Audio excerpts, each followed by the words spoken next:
Sa kasalukuyang kinahaharap na pagsubok ni Lea Salonga laban sa dating matalik na kaibigang si Aga Mulak, tumataas ang tensyon sa buong industriya ng showbiz at maging sa mga tagahanga ng dalawang sikat na artista. Ang pinakabagong detalye sa kontrobersyang ito ay ang sinasabing pagsasampa ng kasong pananakit at pagmamalupit ni Lea laban kay Aga.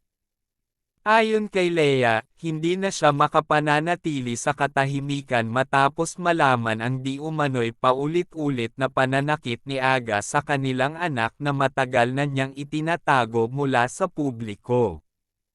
Nag-ugat ang lahat sa isang eksklusibong panayam na nag-viral sa social media, kung saan emosyonal na inilahad ni Lea ang pinakamasakit na mga detalye ng kanilang buhay pamilya na inakala niyang magtatapos ng maayos.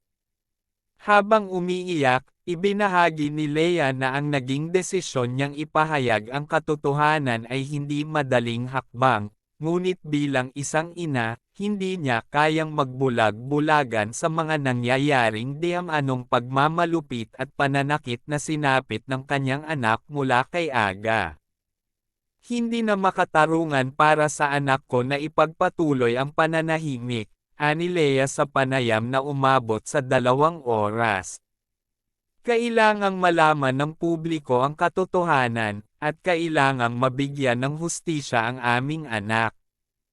Isinalaysay pa ni Lea ang mga masakit na alaala ng kanyang anak na umano'y nagbahagi sa kanya ng mga kwento ng pagkabugbog at takot.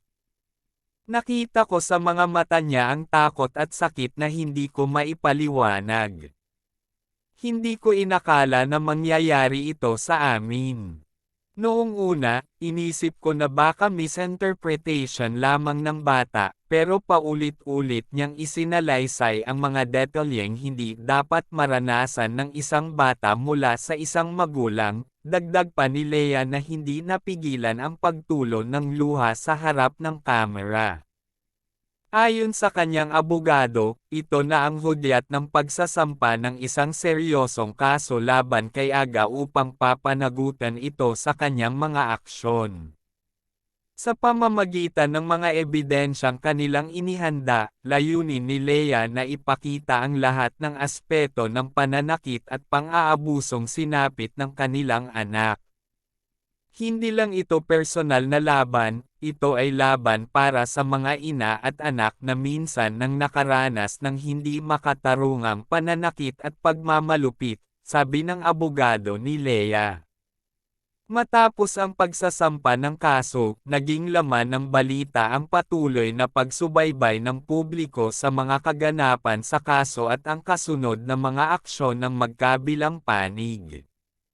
Maraming taga-suporta ni Lea ang nagpahayag ng kanilang pagpanig sa kanya at nagpakalat ng mga mensahe ng pagmamahal at lakas para sa kanilang idolo. Marami ang nagpahayag na si Lea ay isang halimbawa ng isang matatag na ina na hindi natitinag sa kabila ng mga pagsubok.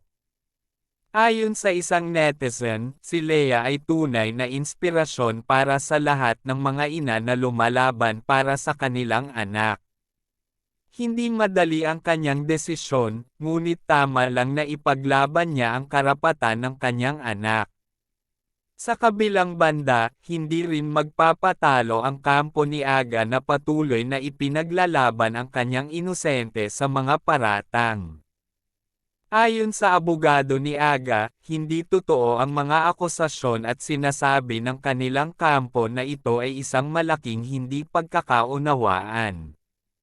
Nananatiling inosente si Aga sa lahat ng paratang, at nakahanda siyang patunayan ito sa hukuman. Kami ay may mga ebidensya rin na magsusubok na ay lahad ang aming panig, pahayag ng abogado ni Aga. Habang patuloy ang kaso sa korte, marami ang nagtatanong kung paano maaapektuhan nito ang mga karera ng dalawa, lalo na't pareho silang matagal nang itinuturing na mga institusyon sa industriya ng showbiz sa Pilipinas. Si Lea, nakilala bilang world-class performer at actress, ay may mga proyektong malapit ng simulan, habang si Aga naman ay may ilang proyekto at endorsement na maaaring maapektuhan sa kabila ng mainit na kontrobersya. Habang lumalala ang sitwasyon, napabalita ring may ilang mga insidente sa loob ng kulungan na kinakaharap ni Aga. Ayon sa mga ulat, tila dumaranas siya ng pangungutya at pambubuli mula sa ilang kapwa preso na di umano'y may